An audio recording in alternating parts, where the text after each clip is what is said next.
আসসালামু আলাইকুম আমার প্রিয় ফ্যান ফলোয়ার বন্ধুরা, কেমন আছেন? আশা করি ভালোই আছেন। তো আমি আসলে ভিডিওটা করলাম এই কারণেই, বিভিন্ন পত্রপত্রিকা আমার নামে ভুয়া সংবাদ প্রচার করে, মিথ্যা সংবাদ প্রচার করে। এর মধ্যে আরও দেখতেছি যে আমার একই ছবি, একই প্রোফাইলের ছবি দিয়া তারা বিভিন্ন পেজ বা আইডি খুলছে। এক একজনের ফলোয়ার দেখি 40,000, 50,000, 28,000, 20,000, 16,000 হয়ে গেছে। হোক, সেটা তাদের ব্যক্তিগত। তবে আপনারা যাতে ভুল না করেন সেক্ষেত্রে আমি একটা বার্তা দিব। সেটা হচ্ছে, আমার অরিজিনাল আইডিটা কিভাবে আপনারা বুঝবেন? যেটা দেখবেন 3,90,000-এর উপরে ফলোয়ার। আবারও বলি, 3,90,000-এর উপরে ফলোয়ার, শুধুমাত্র ওইটাই আমার অরিজিনাল আইডি। আর এর নিচে, মানে 3,90,000-এর নিচে যত আইডি দেখবেন এগুলো সব ফেক আইডি।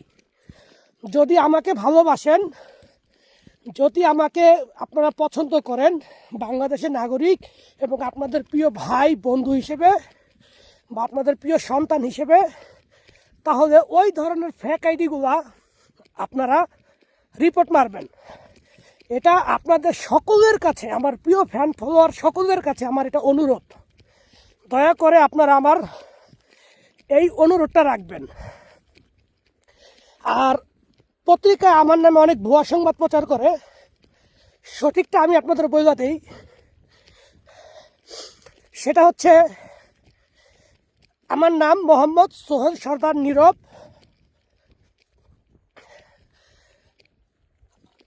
আমি ঢাকা 1204 গ্যান্ডারিয়া জুরাইন মুরাদপুরে জন্ম হয়েছে এবং এখানে আমার বাল্যকাল, ওইখানে আমার সমস্ত বন্ধু বান্ধব। তো 2005 সালে আমি এসএসসি পরীক্ষা দেই এবং পরীক্ষায় পাশ করে 2005-এই ঢাকার পুরান টাউন কবি নজরুল গভর্নমেন্ট অ্যান্ড কলেজ ইউনিভার্সিটিতে আমি ভর্তি হই মানবিক শাখায়। সেখান থেকে আমি এইচএসসি ইন্টারমিডিয়েট পাস করি এবং একই ভার্সিটির মধ্যে আমি ডিগ্রি বিএসএস কমপ্লিট করি। তারপর জীবনকে উন্নয়নশীল যাত্রায় নিয়ে যাওয়ার জন্য প্রবাসে পাড়ি দেই।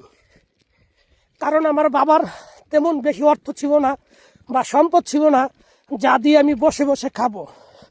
নিজেই একটা সংগ্রাম করার জন্য প্রবাসী হই। তারপর আমি 2012 সালে সৌদি আরব যাই এবং 2022 সালে সৌদি আরব থেকে বাংলাদেশে ফিরে আসি। ফিরে এসে দেখি যে বাংলাদেশের অবস্থা ভালো না। ব্যবসা বাণিজ্য করলে একজন আরেকজনের পিছনে লেগে থাকে। আবারও প্রবাসী হই। যেহেতু আমি দীর্ঘদিন প্রবাসে কাটিয়েছি, আমার অভিজ্ঞতা ছিল অনেক। তো আমি একটা চায়না কোম্পানিতে ইন্টারভিউ দেই। তারা আমার সরাসরি ইন্টারভিউ নেয়। সেই ইন্টারভিউতে আমি সফলতা অর্জন করি এবং নাম্বার 1 পেজে থাকি তাদের পছন্দে। তখন তারা আমাকে ওয়ার্ক পারমিট দিয়ে রাশিয়া নিয়ে আসে এবং সেই কোম্পানিতে আমি চাকরি করি। চাকরি করার পর দীর্ঘ 8 মাস পর আমি যাই শহরে ঘুরতে। তখন একটি বিজ্ঞাপন দেখি। বিজ্ঞাপনটা হলো যে রাশিয়াতে চাইলেই বেসামরিক মানুষ বা ভিনদেশিরা সেনাবাহিনীতে অংশগ্রহণ করতে পারবে। সেক্ষেত্রে আমাদের আবেদন করতে হবে। তো আমি প্রথম আবেদন করছি, তারা আমাকে রেসপেক্ট বা নেওয়ার জন্য ইচ্ছা পোষণ করে নাই। প্রথম ক্যান্সেল, দ্বিতীয়বার আবেদন করছি, দ্বিতীয়বারও ক্যান্সেল হয়েছি, তৃতীয়বার আবেদন করেছি, তৃতীয়বারও ক্যান্সেল হয়েছি। ক্যান্সেল হওয়ার একটাই কারণ, আমি রাশিয়ান ভাষা জানি কি না। তাদের ব্যাটালিয়নের মন্ত্রণালয় থেকে এই রিপোর্টটা করে। আমি তো ভাষা জানি না, কি করব?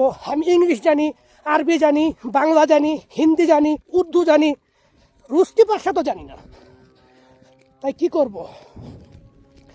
তখন শেষ চেষ্টা করি, আমি যেখানে থাকতাম সেখান থেকে 10.5 ঘন্টা শুধু বিমান দিয়ে যেতে হয়। জায়গাটার নাম হচ্ছে রোস্তভ অন ডন। সেই মন্ত্রণালয়ে আমি একই লিঙ্কে গিয়ে আবেদন করি, তারা আমাকে অ্যাকসেপ্ট করে।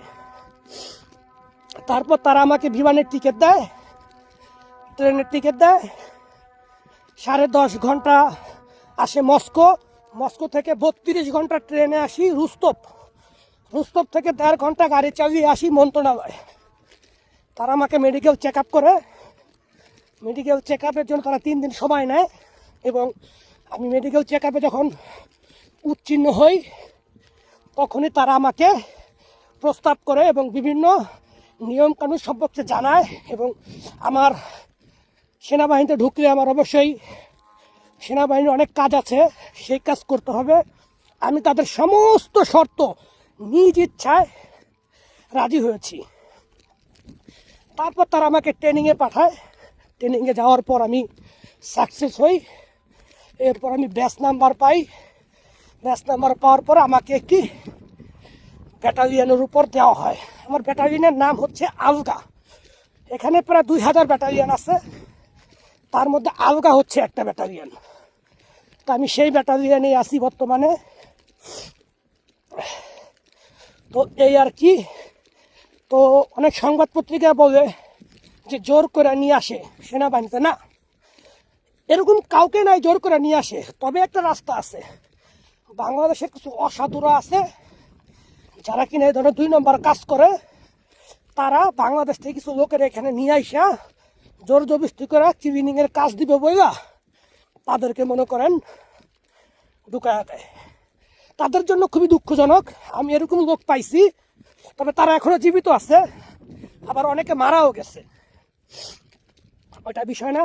তবে আমাকে রাশিয়ান সরকার বা গভর্নমেন্ট জোর করে আমাকে দেয় নাই, আমি নিজের ইচ্ছা আসছি।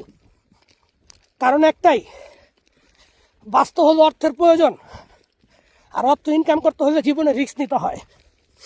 সেটাই আমি জীবনে রিস্ক নিচ্ছি। 1 বছর উপর হয়ে গেছে, 1 বছর উপর হয়ে গেছে। আলহামদুলিল্লাহ, আপনাদের দোয়া আমি এখনো সুস্থ সবল আছি এবং সেনাবাহিনী থেকে অনেক মেডেল অর্জন করছি, সেই বিষয়ে পরে ভিডিও দিব। তো আলহামদুলিল্লাহ সব দিক থেকে ভালো আছি। তো এখন আবার কাজে ব্যস্ত হয়ে পড়বো। এখন আপনাদের সাথে আর কথা বলতে পারবো না। আপনারা শুধু যেটা দেখবেন 3,90,000 উপরে, সেইটাই শুধুমাত্র ফলো দিবেন। আর এর নিচে জাগতের পাবেন, সাথে সাথে বলুক মারবেন, ঠিক আছে? আর আমার বাড়ি হচ্ছে জোরাইন মুরাদপুর, আর আমার বাবার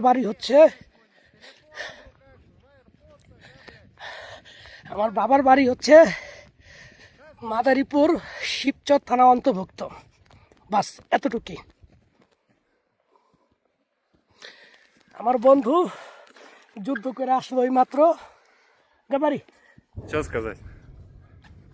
ইয়া তে কাক Я душный, это Уголек, мой друг, я из России. Победа будет ও за нами. মই কমান্ডার, এ হচ্ছে আমার কমান্ডার। দেখেন, এ হচ্ছে আমার কমান্ডার। সে আমাকে অত্যাধিক ভালোবাসে। তাদের ভাষা হচ্ছে ইয়া তেবে লুবলু। Я тебя тоже. কমান্ডার Давай, аккуратно.